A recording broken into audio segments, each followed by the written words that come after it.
News 18 বাংলায় স্বাগত। আপনাদের সঙ্গে রয়েছে আমি শর্মিষ্ঠা। প্রথমে বাংলাদেশের দিকে নজর রাখতে হবে, কারণ নোয়াখালীতে ইসকনের মন্দিরে যে হামলার ঘটনা, সেখানে ইসকনের পক্ষ থেকে দাবি করা হচ্ছে যে শুক্রবার হামলা চালায় কম করে 200 জন দুষ্কৃতী। ভাঙচুর করা হয়, তাণ্ডব চালানো হয় মন্দিরে। পার্থ দাস নামে এক ব্যক্তিকে দুষ্কৃতীরা খুন করে বলেও অভিযোগ উঠছে।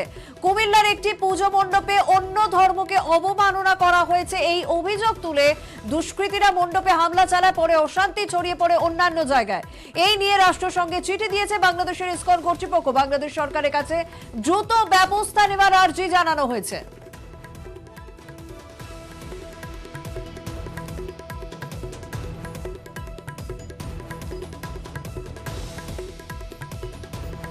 এদিকে বাংলাদেশের কুমিল্লা নোয়াখালীতে মৌলবাদী হামলা নেপথ্যে জামাত যোগ, তদন্তে নেমে দাবি বাংলাদেশ প্রশাসনের।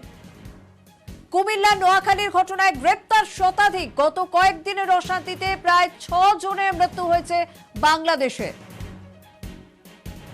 মৌলবাদী শক্তিকে রুখতে কড়া বার্তা দিয়েছেন বাংলাদেশের প্রধানমন্ত্রী শেখ হাসিনা। দুষ্কৃতীদের খুঁজে বার করে কড়া শাস্তির হুঁশিয়ারি দিয়েছেন তিনি। অশান্তির বিরুদ্ধে একজোট প্রতিবাদ শুরু হয়েছে বাংলাদেশের বিভিন্ন এলাকায়। অশান্তির নেপথ্যে মৌলবাদী সংগঠন জামাতে ইসলামী এবং তাদের ছাত্র সংগঠনের হাত রয়েছে বলে দাবি ঢাকার।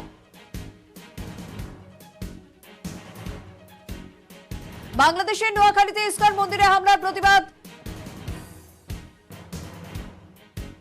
আনোয়ার হোসেন ডিআইজি, তিনি কি বলছেন শুনবো। বিষয়টা পরিষ্কার যে এর পিছনে যে উস্কানি আছে। আপনারা যে ভিডিওগুলো দেখেছেন, সেই ভিডিওগুলোর যে ধারা বিবরণী আছে, এখানে কিন্তু স্পষ্ট একটা উদ্দেশ্য নিয়ে সেইগুলোকে প্রচার করা হচ্ছে। সুতরাং ওই বিষয়গুলো মাথায় নিয়েই কিন্তু আমরা আমাদের পরবর্তী কার্যক্রমগুলো আমরা শুনলাম ডিআইজির বক্তব্য, এবং তিনি বলছেন যে ভিডিও ফুটেজ যা রয়েছে সেখান থেকে জামাত যোগ স্পষ্ট বলে তারা অনুমান করছে। তবে কলকাতাতেও এর রেশ এসে পড়েছে, কারণ বাংলাদেশ হাই কমিশনের দপ্তরে আজ বিকেলে বিক্ষোভ দেখাবে ইসকন কর্তৃপক্ষ।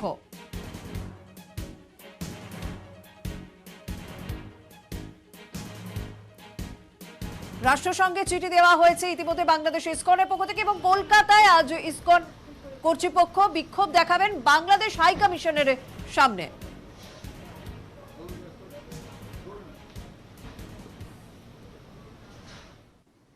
বাংলাদেশে আমরা প্রোটেস্ট করছি, আমরা পুরো ওয়ার্ল্ডে আমাদের যত সেন্টার আছে ওখানে আমরা প্রোটেস্ট করছি। ইউএনকেও আমরা জানিয়েছি, চিঠি লিখেছি।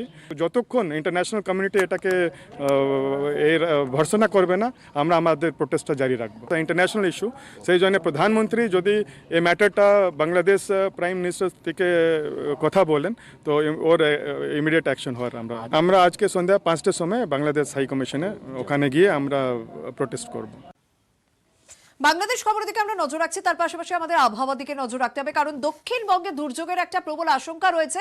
রবিবার থেকে বৃষ্টি বাড়ার আশঙ্কাও রয়েছে, পূর্বাভাস দিয়েছে আলিপুর আবহাওয়া দপ্তর। দক্ষিণবঙ্গে রবিবার থেকে বৃষ্টি বাড়বে। আমাদের সঙ্গে রয়েছেন প্রতিনিধি বিশ্বজিৎ সাহা। বিশ্বজিৎ, কি আপডেট রয়েছে ওয়েদারের আপডেট নেবো আমাদের প্রতিনিধি বিশ্বজিৎ সাহা আমাদের সঙ্গে রয়েছেন। বিশ্বজিৎ, কি আপডেট রয়েছে? দেখো, আজ বৃষ্টি হবে। আজ দুর্যোগের আবহাওয়ার কথা পূর্বাভাস আগেই জানিয়েছে আবহাওয়া দপ্তর, এবং ইতিমধ্যে বৃষ্টি শুরু হয়েছে। তবে উপকূলের জেলাগুলিতে কিছু হাওয়াও শুরু হয়েছে, ঝোড়ো হাওয়া বইবে আজ এবং আগামীকাল। এই দুদিন 2 চব্বিশ পরগনা, 2 মেদিনীপুর, কলকাতা, হাওড়া, হুগলিতে ঝোড়ো হাওয়ার সঙ্গে বৃষ্টি, কোথাও ভারী বৃষ্টি, কোথাও অতি ভারী বৃষ্টির সতর্কতা রয়েছে।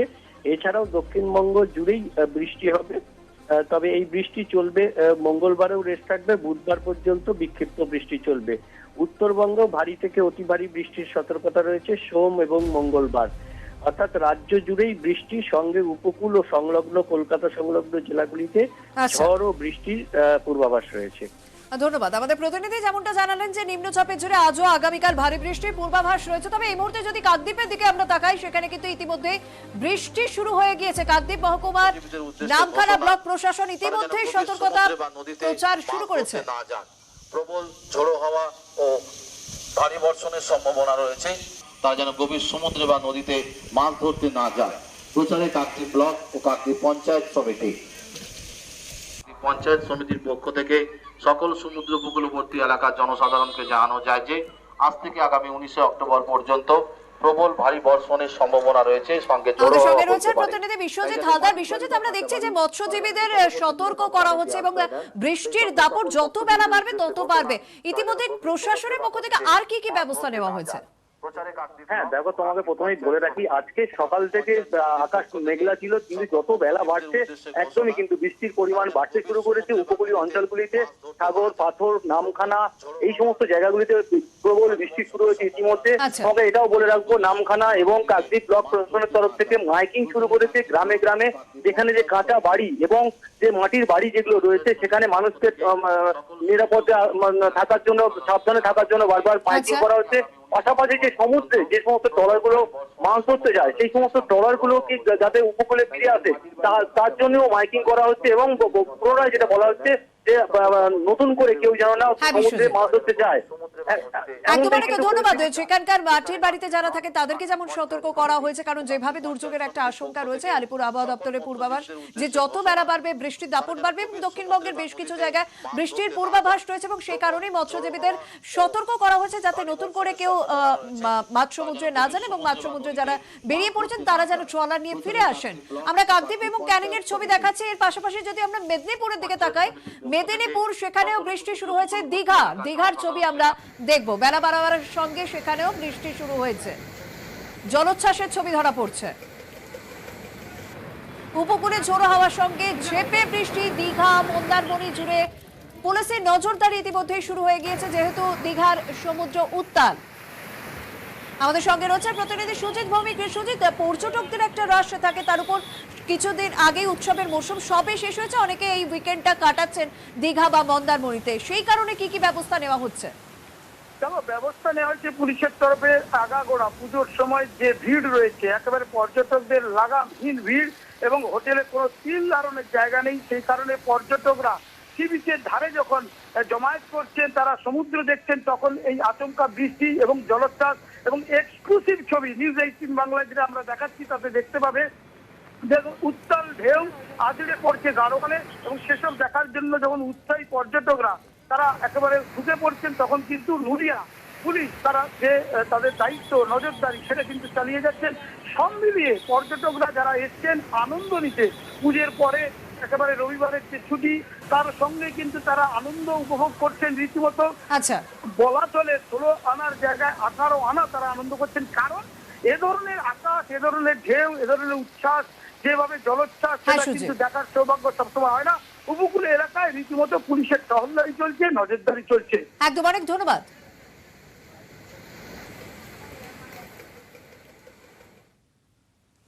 রবিবারের সকালে যারা বাজারে গিয়েছে তারা নিশ্চয়ই গিয়ে বুঝতে পারছেন যে কি পরিমাণে ছ্যাঁকা লাগছে সেখানে গেলে। পুজো শেষ হয়ে গেছে কিন্তু লক্ষ্মী পুজো সামনে, যে কারণে সবজি থেকে মাছ সবকিছুরই দাম চড়া রয়েছে এই মুহূর্তে। বেগুন, পেঁয়াজ, ক্যাপসিকাম, ফুলকপি, টমেটোর দাম রীতিমতো চড়েছে।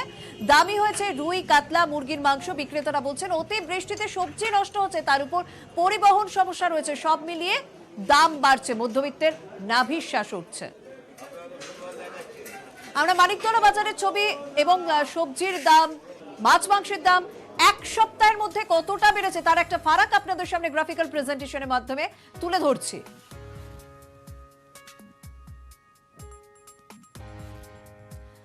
দামের পার্থক্য দেখুন, 80 টাকা ছিল এক সপ্তাহ আগে, এখন 100 টাকা। 40 টাকা ছিল পেঁয়াজ, তা এখন 50 টাকা। ক্যাপসিকাম 170 থেকে বেড়ে 200 টাকা হয়ে গিয়েছে। মানিকতলা বাজারে ক্রেতা বিক্রেতারা তারা কি বলছেন এই চড়া দাম নিয়ে সবজির, কি বলছেন শুনবো। মধ্যবিত্ত তো খুব মুশকিল হয়ে গেছে দাম বাড়ার জন্য। বাজারে এসে তো পকেট খালি হয়ে যাচ্ছে।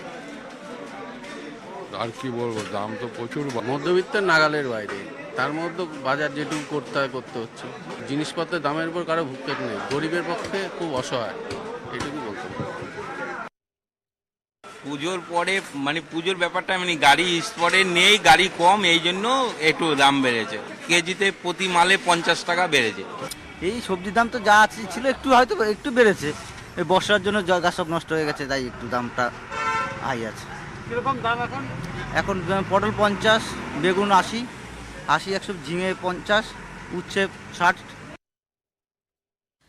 মানিকতলা বাজারে যখন এই চড়া দর, তখনই কিন্তু লেক মার্কেটে অন্য ছবি ধরা পড়ছে, কারণ সেখানে সেভাবে দাম বাড়েনি। পুজোর আগেই তারা দাম বাড়িয়েছিলেন সবজি, মাছ, মাংসের।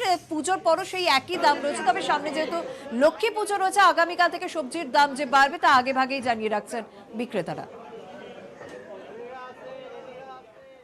জ্যোতি আলু এই মুহূর্তে চলছে 15-16, আর চন্দ্রমুখী ছিল আপনার 24 টাকা, 22 থেকে 24 টাকা চন্দ্রমুখী। পেঁয়াজের দামটা একটু কম ছিল, তা এখন পেঁয়াজের দাম 60 টাকা কিলো চলছে। এর পুজোর আগেও 60-এর নিচেই ছিল। লক্ষ্মী পুজো আসছে যে আরও বাড়তে পারে সবজি। এই সবজি খারাপ হয়ে গেছে, কিছু কিছু সবজি লক্ষ্মী পুজোর সময় বাড়তে পারে। আপনার ফুলকপি এখন মোটামুটি দাম বেড়েছিল, এখন কমে গেছে, 30-35 টাকা হয়ে গেছে। আগে 60-70-80 ছিল, এখন দাম কমে গেছে।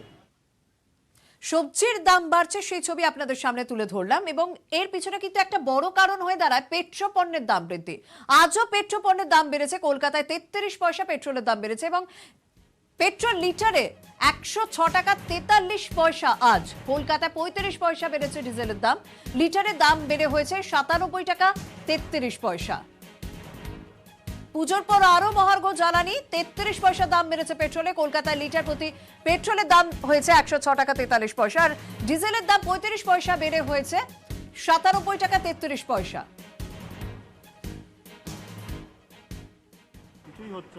কিছুই হচ্ছে না, তেলের দাম যেভাবে বেড়ে যাচ্ছে তো কিছুই হচ্ছে না। তো আমরা যে টাকা পাচ্ছি তেলই শেষ হয়ে যাচ্ছে। এইভাবে বাড়লে আর এই ব্যবসা করা যাবে না, হচ্ছে না, মোটেই পসিবল হচ্ছে না। এখন দ্য থিং ইজ, এই জিএসটি আর এই যে ট্যাক্সেশন পলিসি, এটা একটু করা উচিত, রিভিউ করা উচিত। কারণ নর্মাল পেট্রোলের দাম তো এত নয়, জাস্ট বিকজ অফ ট্যাক্সেশন এটা এত ইনফ্লেটেড হয়ে যাচ্ছে।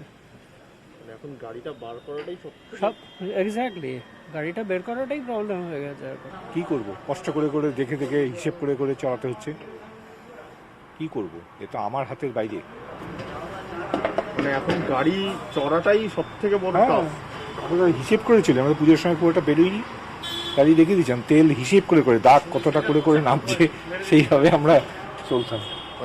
প্রবল বৃষ্টিতে এই মুহূর্তে কেরল বিপর্যস্ত। কোট্টায়াম এবং ইডুক্কি জেলায় ভূমিধসে এখনো পর্যন্ত 10 জনের মৃত্যুর খবর পাওয়া যাচ্ছে। সংখ্যাটা ক্রমেই বেড়ে চলেছে। দক্ষিণী রাজ্যের বিস্তীর্ণ অংশ এই মুহূর্তে জলমগ্ন, অনেকের ঘর ভেসে গেছে, বহু মানুষ নিখোঁজ হয়েছে। খারাপ আবহাওয়ার কারণে ব্যাহত রয়েছে উদ্ধার কাজ। নিম্নচাপের কারণে এই বৃষ্টি কোট্টায়াম, এর্নাকুলাম, ইডুক্কি, ত্রিসুর সহ বিভিন্ন এলাকায় চরম সতর্কতা জারি করা হয়। উদ্ধারে নেমেছে রাজ্য এবং জাতীয় বিপর্যয় মোকাবিলা বাহিনী। উদ্ধার কাজে হাত লাগিয়েছে সেনা। আবহাওয়া দপ্তর জানিয়েছে মঙ্গলবার পর্যন্ত ভারী থেকে অতি ভারী বৃষ্টির সম্ভাবনা রয়েছে।